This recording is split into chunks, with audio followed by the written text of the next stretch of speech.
Hello everybody and welcome back to another Leafy video where it's just me yapping with gameplay in the background and minimal editing. Today's subject, break or super break in particular. Of course, we're all familiar with this type of mechanics. You hit the enemies with the correct type to get the bar above the head to 0 and you deal a set amount of damage. This can be broken again by using Harmony Trailblazer to give the team super break or just fly solo. And this is where one of the problems lies. Due to the nature of break itself, it doesn't have to rely on any crit value. I mean, you can have crit substat, but that just is more additional damage, and sometimes you'd rather prefer flat attack or attack percent. This completely makes all those 30 CV relics like you've been farming for months kinda worthless, and all you need is just speed, attack percent, and break effect. Let's dive deep into these problems, shall we? Let's start off with the major issue here, the gameplay itself. Let me mention this again to make the video longer. You absolutely do not need crit value for break build, which already defines the game by itself. The core gameplay of super break is you try to cause break to the enemies and deal as much damage as you can before they suffer up. This, of course, caused quite an outrage in the community, my friend included, saying shit like this prevent the creativity or dog shit mechanic, and but the hero design is better than Firefly cause bro can be either crit build or break build. Talking about creativity, let's examine the top meta teams on MOC and see how creative those team gameplay actually are. Warning, I'm dog shit at anything that is non-break related, so if you're salty about the rotation that I'm saying is wrong, try about it. First exhibit. Main DPS here is Facial, Topaz as sub and Robin Aventurine as support. Main goal here is to get Facial to 6 stacks as fast as possible with every buff online to get max damage. The cycle goes skill Robin, ult Topaz, ult Aventurine, ult Facial, and Topaz follow-up should be proccing in the background. Outside this, you always normal advance, normal or skill Topaz, skill Facial, and make sure Robin is singing with a stack on. Second exhibit. Same as before, just replace Facial with Ratio, and you always skill Ratio and ult if possible before you attack anything. Third exhibit. Little more tricky. This is just for Black Swan, cause sometimes you do skill, but then most of the time you normal. But the basics are ult Runway, skill Runway, ult Ho-Ho, ult Black Swan, skill Black Swan, ult Kafka, skill Kafka. You always skill on Kafka and basic on all others. Of course, skill on Ho-Ho and Runway if needed.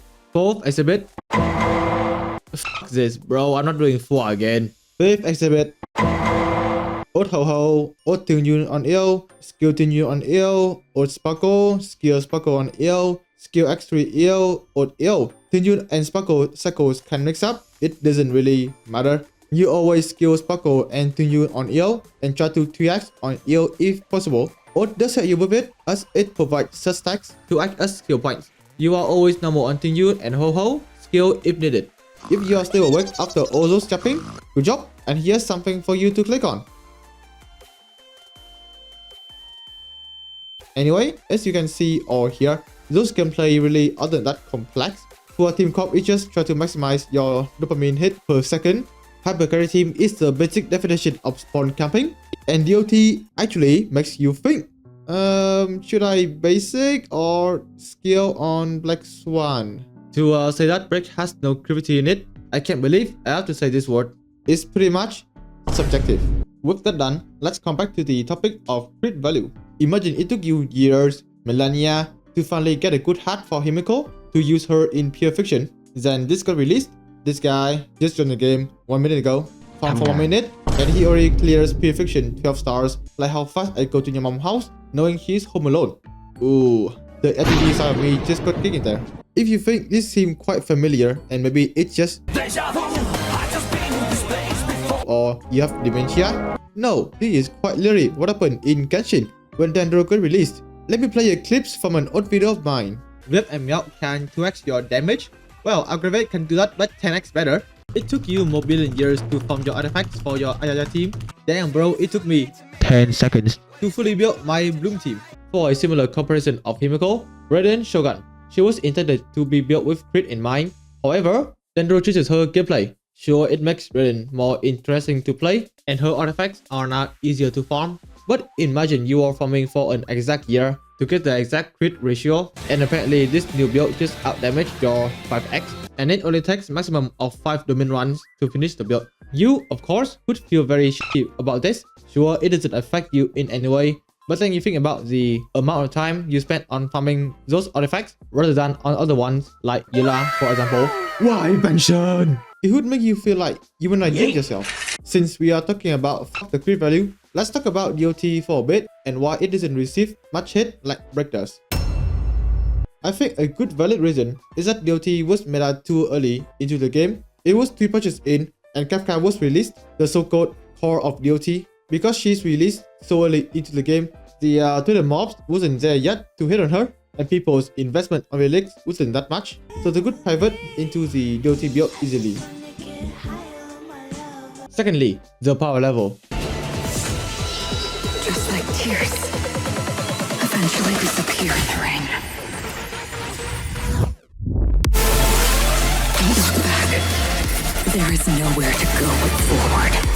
To compare the power level that both mechanics were made meta, here's a graph that I made. The ascendancy is plus minus 90%. Due to the Akron and its consequences, the power level spiked 3x after her release, and this might be where the hate came from. Super Break, or let's say Firefly, was made to meta way too fast, whereas DOT was a gradual build up. If you use your brain for like 3 minutes, you will see that, Super Break will be irrelevant if they release it as the same power level as DOT. You could argue that they could do the same, a gradual build up, but maybe steeper. There is a business that we are talking about, okay? They want to sell as much as possible, and they knew that the players' attention span is like worse than the goldfish. They couldn't risk that we will pull for the break support, hoping that the future DPS will worth the investment. Aside from the problem of not touching grass to farm artifacts, this is a complaint that I want to focus on. The problem that I have discussed live before and got many hits, the problem of getting too much support. This next section is gonna contain spoilers / leaks for a few incoming releases, but I know you all go on Twitter for 40 hours a day, so this doesn't matter. At the time of writing and editing, we are gonna have Lingsha, Tingyun, and maybe Rappa as future break support, and holy shit, the hit is insane. Let's break it down. If you think break is getting too much support, let's see which type of gameplay actually got the most support, then shall we? Silly, Hyper Carry, Jingjuan, Hua, Silver Wolf, Hyper Carry, Hua, Break, Lucha. Since he doesn't buff any in particular, he will be in all of them. Blade, Hyper Carry, Kafka, Dot, EO, Hyper Carry, Fushuan, all of them. Jingliu, Hyper Carry, Topaz, Hua, Ho-Ho, all of them. Again, Hyper Carry, Runmei, all of them. Ratio, Hua, and partially Hyper Carry, Harmony Trailblazer, Break, Black Swan, DOT, Sparkle, Hyper Carry, Mason Pie, Hyper Carry, and partially DOT, Avan, all of them. Robin, Hua, Buthiel, Break, Firefly, Break, Jet, Hua, Yunli, Hua, Yao Chu, Hyper Carry, Hua, and DOT, Fei Xiao, Hua, Lingsha, Tingyun, Rappa, or Break, March 7 The Hunt because she's a Pseudo 5 stars, Hyper Carry, Hua, and Break.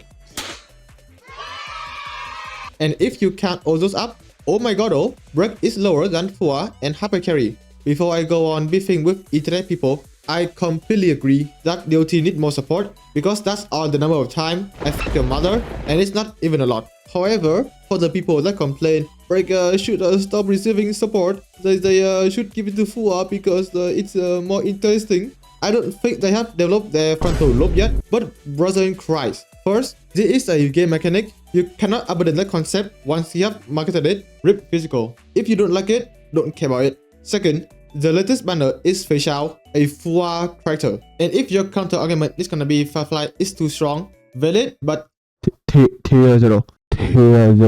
So, what do I think about this entire situation with Break or Super Break? Hot take here, I don't give a shit.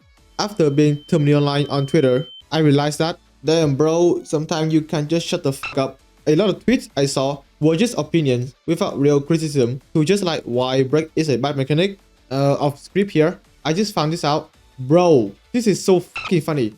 Have a read. But no, mostly just I hate brake because I fly like man. Anyway, if you are either a brake hater or a brake lover, it's fine if you hit that subscribe and like button. Share as well because I need watch time. If you haven't, then go yourself, I guess. Alright, bye bye. 该说再见了。